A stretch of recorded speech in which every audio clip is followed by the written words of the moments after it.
ദിവസം രാവിലെ ചെയ്യുന്ന ജോലികൾ ഇതൊക്കെ തന്നെയാണ്. രാവിലെ അടുക്കളയിൽ എത്തിക്കഴിഞ്ഞാൽ വെള്ളം വയ്ക്കും, മറ്റൊന്നിനുമല്ല കട്ടൻ ചായയ്ക്ക്. ഒരു കട്ടൻ ചായയിലാണ് എൻ്റെ ഒരു ദിവസം ആരംഭിക്കുന്നത്. ടാങ്കി നിറഞ്ഞിട്ടുണ്ടായിരുന്ന മോട്ടറൊക്കെ ഓഫ് ചെയ്തിട്ടുണ്ട്.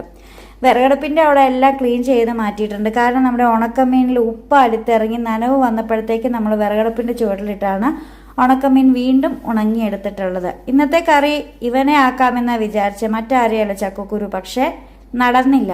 തുണികളെല്ലാം അങ്ങ് അലക്കിയെടുക്കാമെന്ന് വിചാരിച്ചു. കാരണം ഇങ്ങോട്ട് വേനൽക്കാലം മഞ്ഞുകാലം ഒക്കെ വന്നെങ്കിലും മഴക്കാലം ഇതുവരെ മാറിയിട്ടുണ്ടായില്ല. അപ്പോൾ പിന്നെ തുണികളൊക്കെ അലക്കിയെടുത്ത് വെയിൽ വരുമ്പം ഉണങ്ങി എടുക്കാമല്ലോ എന്ന് വിചാരിച്ചു. ഇടയ്ക്ക് ചായയൊക്കെ കുടിച്ചു. അതിന് ശേഷം ചാരമൊക്കെ കോരി മാറ്റുകയാണ്.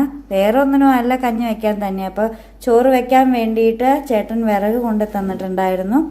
അപ്പോൾ കഞ്ഞിക്കലമൊക്കെ കഴുകി തലേദിവസം വെച്ചത് കൊണ്ട് നമുക്ക് ബുദ്ധിമുട്ടൊന്നും ഉണ്ടായില്ല. വേഗം വെള്ളം എടുത്ത് അടുപ്പത്തേക്ക് അങ്ങ് വെക്കാനേ പറ്റുള്ളൂ. പിന്നെ ഒരു മല്ലം പിടുത്തമാണ് ഇവിടെ നടക്കുന്നത്. മറ്റൊന്നുമല്ല, ബാസ്കി മോന് വിരഗുളിക കൊടുക്കുന്നതാണ്. ഇടയ്ക്കിടയ്ക്ക് വിരഗുളിക വാങ്ങിച്ചു കൊടുക്കാറുണ്ട്. അപ്പോൾ ചെറുക്കനൊന്ന് മെലിഞ്ഞൂന്ന് തോന്നിക്കഴിഞ്ഞിട്ടുണ്ടെങ്കിൽ അവൻ്റെ പ്രോട്ടീനും അവൻ്റെ മരുന്നുകളും എല്ലാം നമ്മൾ മുടങ്ങാതെ തന്നെ കൊടുക്കാറുണ്ട്. പക്ഷേ ഇത് കഴിക്കാൻ അവന് നല്ല മടിയാണ് കേട്ടോ. പക്ഷെ ഞങ്ങൾ അത്ഭുതപ്പെടുത്തിയ ഒരു കാര്യം എന്ന് പറഞ്ഞാൽ, രണ്ടാമത്തെ ഗുളിക കൊടുത്തപ്പോൾ, അതായത് 2 ഗുളിക കൊടുക്കുന്നത്, ഒരെണ്ണം തലേ ദിവസം ഒരെണ്ണം പിറ്റേ ദിവസമായിട്ട് കൊടുക്കാറുണ്ട്. രണ്ടാമത്തെ ഗുളിക ആനസൂട്ടനാണ് കൊടുത്തത്. വായങ്ങ് പൊളിച്ചിട്ട് ആനസൂട്ടൻ അവൻ്റെ തൊണ്ടയിലേക്ക് നമ്മൾ മരുന്നിടും പോലെ തന്നെ അങ്ങിട്ട് കൊടുത്തു. ബാസ്കിമോൻ അതൊരു വിഴുങ്ങും വെച്ച് കൊടുത്തു. പക്ഷെ ചേട്ടൻ കൊടുത്തപ്പോഴാണ് അവൻ്റെ ഈ ക്രയവിക്രയങ്ങളെല്ലാം നടക്കുന്നത്. പിന്നെ അരി ഇട്ടിട്ടുണ്ടായിരുന്നു.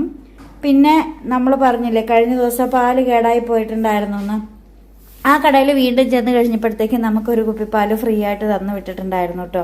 പക്ഷെ അവരുടെ കയ്യിലെ കുഴപ്പമൊന്നുമില്ല, കുപ്പിയിൽ എന്തോ പുളിപ്പ് കൊണ്ടാണ്. അപ്പോൾ ബ്രേക്ക്ഫാസ്റ്റ് ഇതായിരുന്നു, നീലക്കാച്ചിൽ പുഴുങ്ങിയതും അതുപോലെ തന്നെ കാന്താരിമുളക് ചമ്മന്തിയും ആയിരുന്നു കേട്ടോ. ഒരു നാടൻ ബ്രേക്ക്ഫാസ്റ്റ്. അപ്പം ടാറ്റാ.